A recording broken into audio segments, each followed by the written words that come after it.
It was a picture-perfect afternoon in Los Angeles, the kind of day that invited even the busiest city dwellers to pause and bask in the sunlight. Barron Trump, now in his late teens, had spent the morning in quiet solitude, indulging in a favorite pastime, reading. Feeling the need for a change of scenery, he decided to treat himself to lunch. His choice was Bella Vista, a well-regarded restaurant nestled on a quiet street, known for its seamless blend of sophistication and exclusivity. The kind of place where celebrities, executives, and influencers alike often found respite from the city's relentless pace. Barron had visited the restaurant a few times before. Its serene atmosphere and attentive service always provided a calming retreat. Dressed casually, he walked through the glass doors of Bella Vista, his tall frame and youthful demeanor turning heads. Yet, it wasn't just his stature that caught people's attention. It was the bright red MAGA hat perched comfortably on his head. Barron wore it without fanfare, as naturally as one might wear a favorite hoodie or baseball cap. To him, it was a personal statement, a piece of himself, not intended to provoke, but simply to express. The hostess, Emma, a poised woman in her mid-30s with a professional air, greeted him warmly. Her polished demeanor didn't falter as she led him to a corner table, slightly tucked away from the main dining area. "Enjoy your meal," she said with a smile, placing a menu on the table before retreating to the host's stand. Barron thanked her politely and settled in, scanning the menu with his usual calm expression. Around him, the restaurant was relatively quiet, the lunch rush long over. A few diners sipped their wine, engaged in muted conversations, while the soft hum of instrumental jazz filled the air. It was, by all accounts, a tranquil scene. At first, Barron didn't notice the subtle shifts in the room. A man at a nearby table nudged his companion, their eyes darting toward the young man in the corner. Two waitstaff near the bar whispered behind cupped hands, their expressions a mix of curiosity and unease. None of this fazed Barron, who was absorbed in deciding between his favorite dishes. He had no idea that his choice of headwear was quietly stirring discomfort among some of the restaurant's patrons. That changed when Mr. Carter, the manager of Bella Vista, entered the scene. In his mid-40s, Mr. Carter was a sharp-dressed man with an equally sharp gaze, accustomed to maintaining the restaurant's pristine reputation. As whispers reached his ears, he quickly assessed the situation and made a decision. His expression was tight with resolve as he crossed the room, heading directly for Barron's table.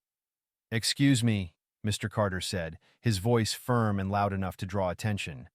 The room seemed to hold its collective breath as diners discreetly turned to watch the unfolding interaction. Barron, still unaware of the tension around him, looked up, removing the earbuds he had placed on the table.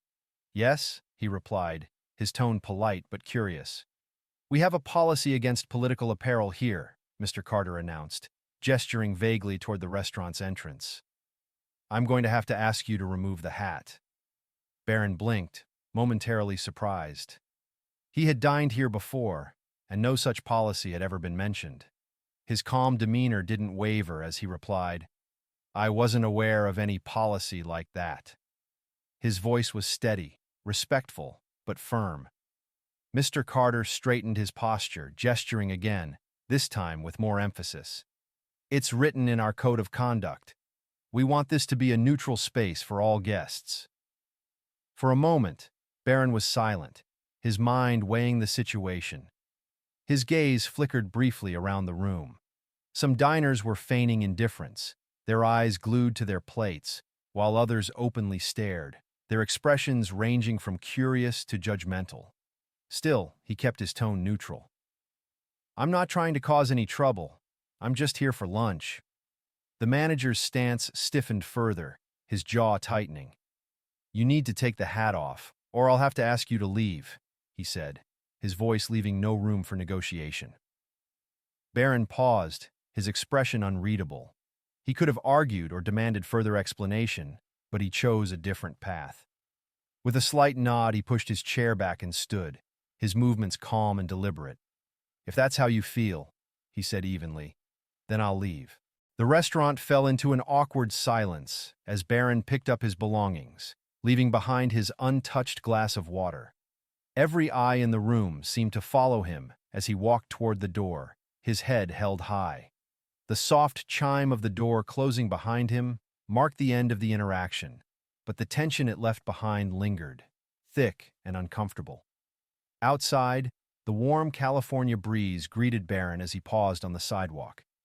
He adjusted his hat slightly, a small, instinctive gesture that seemed to reaffirm his choice to wear it. Taking a deep breath, he looked around the bustling street. He wasn't angry, not really. Frustrated, perhaps, and disappointed. His parents had always taught him to treat others with kindness, even in moments of disagreement. What had just transpired felt like a betrayal of that principle, a stark reminder of how polarized the world had become. Back inside Bella Vista, the atmosphere buzzed with quiet murmurs. One of the waiters leaned in to whisper to Mr. Carter, "Do you think that was a good idea?" "That's him." Mr. Carter waved him off, his expression resolute. "We can't make exceptions. If we let him stay, it sends the wrong message. This is my restaurant, and I'll run it as I see fit." But his voice carried a hint of defensiveness, as if he was trying to convince himself as much as the waiter. Deep down, a nagging doubt began to creep in, though he brushed it aside. For now, he was confident he had made the right decision. As Barron walked away from the restaurant, his mind was already turning. He wasn't looking for sympathy or validation. What he wanted was clarity. Had he overreacted? Was the manager justified? He wasn't sure. What he did know was that this moment, as frustrating as it was, didn't have to define him, or the message he wanted to send. As Barron Trump strolled down the sunny Los Angeles street, his thoughts wrestled with the encounter at Bella Vista. While he was accustomed to public scrutiny, the manager's actions left a bitter taste. He wasn't angry, nor was he seeking revenge. Instead, Barron felt a growing sense of disappointment, not just with the situation, but with the underlying division it reflected. He found a bench in a small public park a few blocks away and sat down. The afternoon sunlight filtered through the trees, casting patterns of light and shadow on the ground. Taking out his phone, Barron opened a text thread with his mother, Melania. He typed a short message explaining what had happened. "Got kicked out of Bella Vista because of my hat. Manager said it was their policy. I didn't argue, just left." After sending it, he opened another thread, this time with a small circle of close friends. He wasn't looking for sympathy, just perspective. The replies were swift and unambiguous. "That's insane. They can't do that. You handled it better than I would have. Man, the world's losing it." Barron scrolled through the messages, nodding slightly but not responding immediately. A part of him wondered if there was something he could have done differently, but as the minutes passed, another thought began to form, one that shifted his focus from frustration to purpose. If this incident was a symptom of the broader polarization plaguing society, maybe he could use it as an opportunity to address something bigger. Not with anger, but with action. Meanwhile, back at Bella Vista, the fallout had already begun. A diner seated near Barron had snapped a photo during the encounter. It was slightly blurry, but the red hat was unmistakable. Within minutes, the image was posted on social media, captioned, "They kicked out Barron Trump for a MAGA hat. Freedom of expression, guess not at Bella Vista." The post quickly gained traction, shared by influencers and regular users alike. Comments ranged from outrage to defense. "This is ridiculous. People should be able to wear what they want." "Good on the manager for keeping politics out of the restaurant." "Neutral space?" More like selective enforcement. Unbeknownst to Barron, the situation was spiraling. By the time he returned home that evening, his phone was buzzing non-stop. Notifications flooded in, mentions, direct messages, and forwarded links to articles and posts dissecting the incident. News outlets had picked up the story, turning what began as a quiet lunch into a citywide debate. Barron skimmed a few headlines but didn't dwell on them. He He wasn't interested in fueling the drama. Instead, he opened his leather-bound notebook, a gift from his father, and began jotting down ideas. Words like division, understanding, and unity filled the page as he outlined a plan that began to take shape in his mind. Across town, Bella Vista's manager, Mr. Carter, sat at the bar, scrolling through his own phone. The earlier confidence he had exuded began to waver as he read the growing backlash. His decision to confront Barron was now public knowledge, and the restaurant's social media pages were inundated with comments. "Disappointed in you, Bella Vista? Isn't this supposed to be a space for everyone? Neutrality? More like censorship. You did the right thing, but brace yourself for the storm."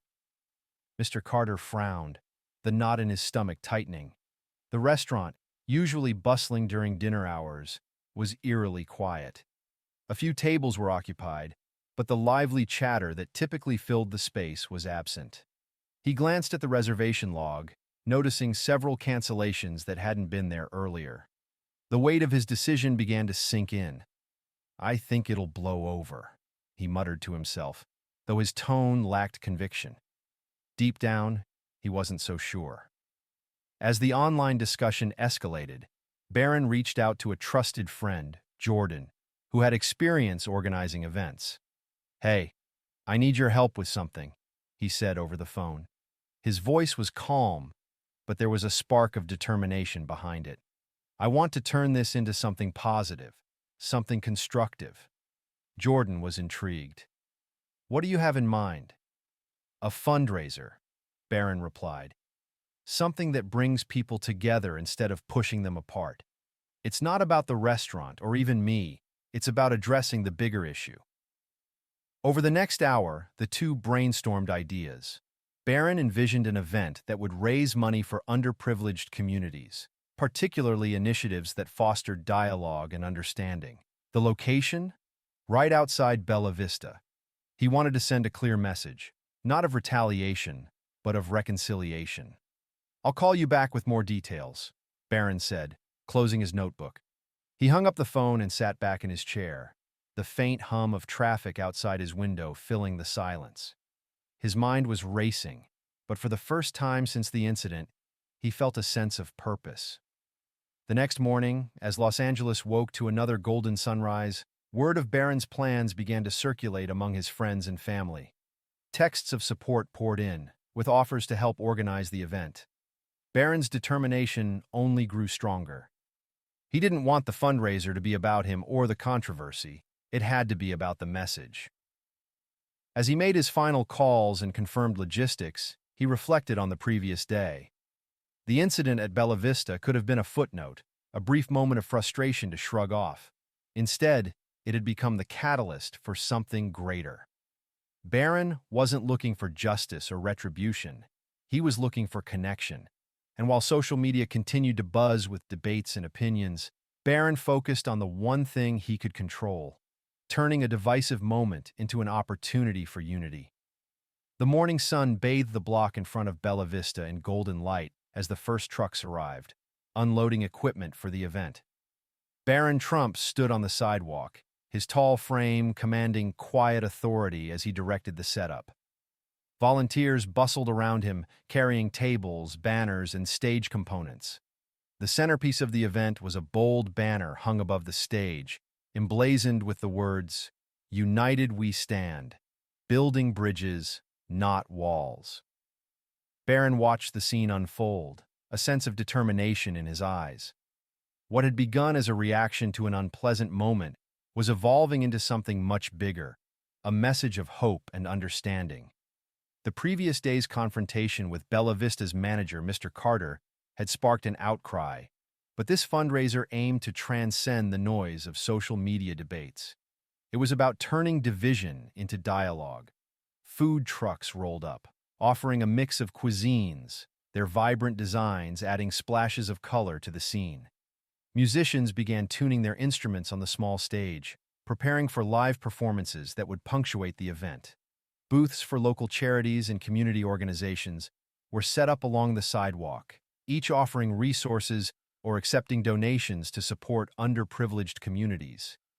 Barron had reached out to organizations that shared his vision of fostering unity, and many were eager to join the cause. As the setup continued, curious onlookers began to gather. Some had heard about the event through social media, while others stumbled upon it by chance. Families with children, young professionals, and even a few influencers with cameras in hand trickled in, drawn by the energy of the scene. There was an undeniable sense of curiosity in the air. This wasn't just another charity event. It felt personal, purposeful, and timely. By midday, the crowd had grown significantly. Volunteers handed out flyers explaining the fundraiser's mission, emphasizing the importance of fostering understanding in a world increasingly divided. Barron moved through the crowd, shaking hands and chatting with attendees. His calm demeanor and genuine interest in people's stories resonated with everyone he encountered. On the other side of the glass windows, inside Bella Vista, the atmosphere was markedly different. Mr. Carter stood at the bar, his arms crossed as he watched the event unfold. The restaurant, once buzzing with customers, was unusually quiet. Tables that were typically booked weeks in advance now sat empty. Staff members exchanged uneasy glances, some murmuring about the fundraiser outside. One of the waiters, Alex, approached Mr. Carter cautiously. "You've seen the crowd out there," he said, his voice low. "It's incredible. People are talking about this all over social media." Mr. Carter sighed, his jaw tight. "Let them talk. It'll pass," he muttered, though the doubt in his voice was clear. Alex hesitated, then added, "A few of us were thinking, maybe we should go out there, show some support." The manager turned to him sharply. "This isn't our fight." Alex held his gaze for a moment, then nodded and walked away. But his words lingered, planting a seed of uncertainty in Mr. Carter's mind. He returned to his office, closing the door behind him. Sitting at his desk, he stared at his computer screen, where emails from upset customers and scathing critiques from local media outlets piled up. One email, from a regular patron, caught his attention. "I've always loved Bella Vista, but yesterday's incident was deeply disappointing. Kicking someone out for their personal beliefs isn't the neutrality you claim to stand for. It's divisive. I hope you'll find a way to make this right." The words hit harder than he expected. Leaning back in his chair, he ran a hand through his hair. For the first time, he allowed himself to question his actions. Was his decision truly about neutrality, or had it been driven by something else? Fear, bias, or perhaps a desire to avoid conflict at the expense of fairness? Outside, the fundraiser was in full swing. The smell of freshly cooked food mingled with the sound of live music, creating an atmosphere that was both festive and meaningful. Children laughed as they painted murals at an art booth, while adults engaged in conversations at tables set up for dialogue sessions. A group of local youth leaders facilitated discussions on bridging divides, their enthusiasm infectious. Barron took the stage in the early afternoon, his tall figure commanding attention as he addressed the crowd. The noise died down as he spoke, his voice steady but filled with emotion. "Yesterday, I was asked to leave this restaurant because of a hat," he began, his tone calm but firm. "That's okay. I respect their policies, even if I don't agree with them. But this isn't about a hat. It's about something much bigger." He paused, scanning the crowd. "We've become so quick to judge each other, to take sides, to shut down conversations. That's not who we are, or at least, that's not who we should be. We can do better." The crowd erupted into applause, their cheers filling the street. Barron continued, "This event isn't about me, and it's not about them. It's about all of us, finding ways to listen, to understand, and to come together. The funds we raise today will go toward programs that foster dialogue and inclusion. Thank you for being here and proving that unity is stronger than division." The applause was thunderous as Barron stepped down from the stage, shaking hands with attendees who lined up to thank him. His message had struck a chord, inspiring hope and reflection among the diverse crowd. Back inside Bella Vista, Mr. Carter stood at the window, watching the event with a conflicted expression. He hadn't expected Barron to respond in such a way. A small part of him had feared public retaliation or a media spectacle, but what he saw outside was something entirely different. Constructive, positive, and deeply impactful. Alex returned from the fundraiser, his cheeks flushed from the warm sun. "You should go out there," he said quietly. "Talk to him." Mr. Carter stiffened, his initial instinct to refuse. But as he glanced back at the scene outside, the vibrant crowd, the banners, the unmistakable energy of people coming together, something shifted within him. He poured himself a glass of water and set it down, staring at it for a long moment. Finally, he stood, adjusting his tie nervously. "Maybe," he said, almost to himself. As the sun began to dip lower in the sky, casting a warm golden glow over the event, Mr. Carter took a deep breath and stepped out of Bella Vista's doors. The crowd didn't immediately notice him, but those who did exchanged surprised glances. Slowly, the murmurs spread as he made his way toward Barron, who stood near the stage, speaking with a small group. Barron saw him approach and offered a small, polite smile. He extended his hand, his calm demeanor unwavering. "Good afternoon," he said, his voice steady. Mr. Carter hesitated for a moment, then took Barron's hand. "I'd like to talk," he said quietly. The crowd began to quiet down, sensing the weight of the moment. The two men moved to a quieter corner of the event, away from the crowd's prying eyes, but close enough for everyone to feel the significance of their interaction. The first seeds of reconciliation were being planted, setting the stage for a resolution neither of them had anticipated. Barron and Mr. Carter stood at the edge of the vibrant fundraiser, the hum of music and conversation fading into the background. For a moment, neither spoke. The tension between them wasn't hostility. It was something more nuanced, a mixture of unease and anticipation. Mr. Carter, typically composed and authoritative, now seemed out of place, adjusting his tie nervously as he glanced at the crowd.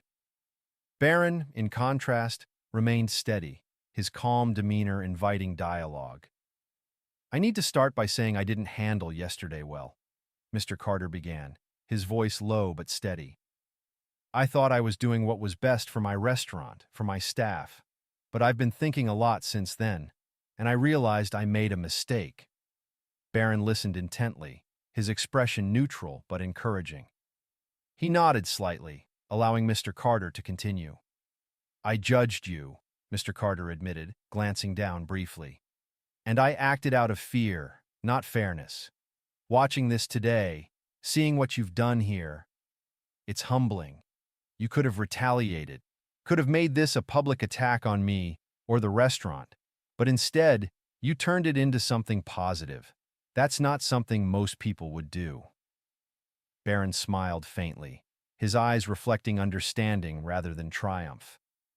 "It takes courage to admit when you're wrong," he said gently.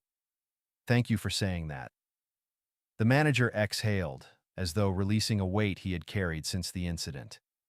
"Watching all of this today, it's opened my eyes. I see now how much damage a small moment of judgment can do. But I also see how much good can come out of it when someone chooses to respond with grace." Barron gestured toward the fundraiser around them. "I don't think the world needs more anger or division. What happened yesterday could have added to the noise, but I wanted to show there's a better way. We can take moments of conflict and use them to create something constructive." Mr. Carter nodded, clearly moved by the young man's words. "I want to help," he said earnestly. "If there's any way the restaurant or I can contribute to this effort, I'd like to. I want to make things right." Barron considered this for a moment, his thoughtful expression betraying no rush to speak. Finally, he said, "I think the best way to contribute is to reflect on how we treat each other. Policies are important, but they should never come at the expense of kindness and understanding. Maybe Bella Vista could host an event like this one, something that brings people together instead of pushing them apart."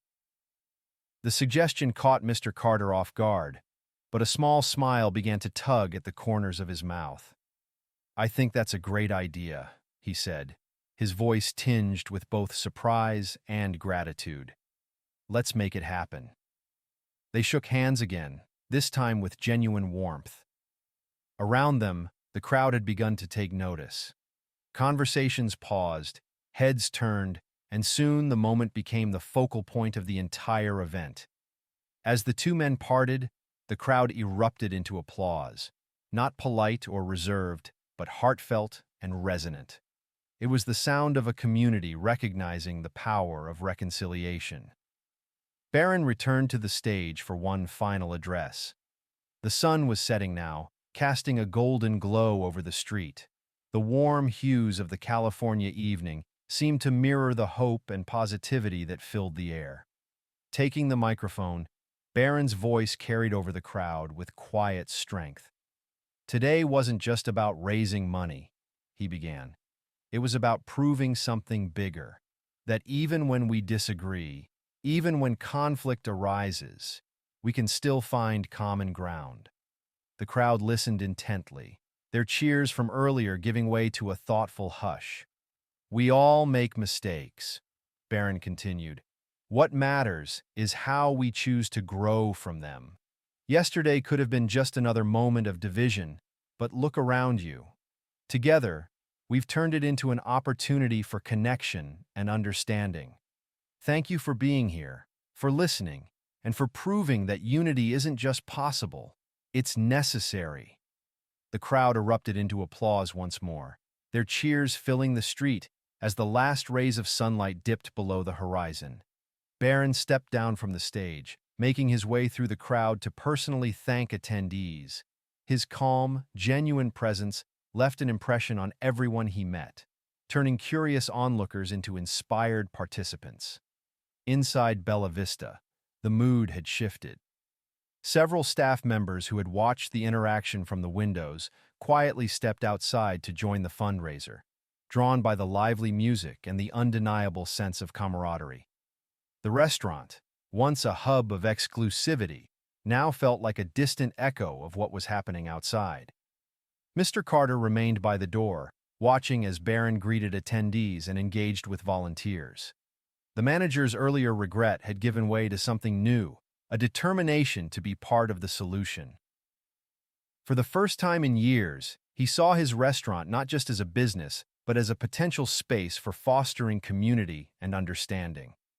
As the event wound down, Barron stood with his friends and family, watching the last of the attendees trickle out. The food trucks packed up, the stage was dismantled, and the street slowly returned to its usual quiet state. Yet the energy of the day lingered, a reminder that even in moments of conflict, there is room for hope and growth. Later that evening, as Barron sat at his desk, he reflected on the past 48 hours. The fundraiser had surpassed his expectations, not just in the funds raised, but in the connections forged. He opened his notebook and jotted down a simple phrase that had been echoing in his mind all day.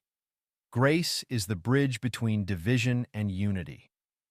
In the days that followed, the story of the fundraiser spread far and wide. News outlets covered the event, praising Barron's composure and the positive message he had championed.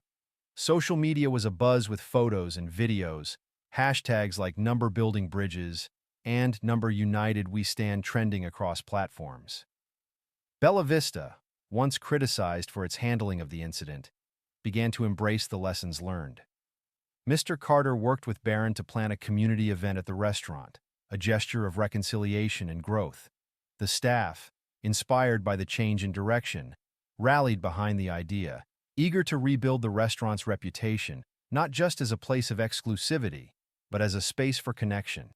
And as the city buzzed with talk of the event, one thing became clear. The story wasn't just about a hat, a restaurant, or even Barron Trump.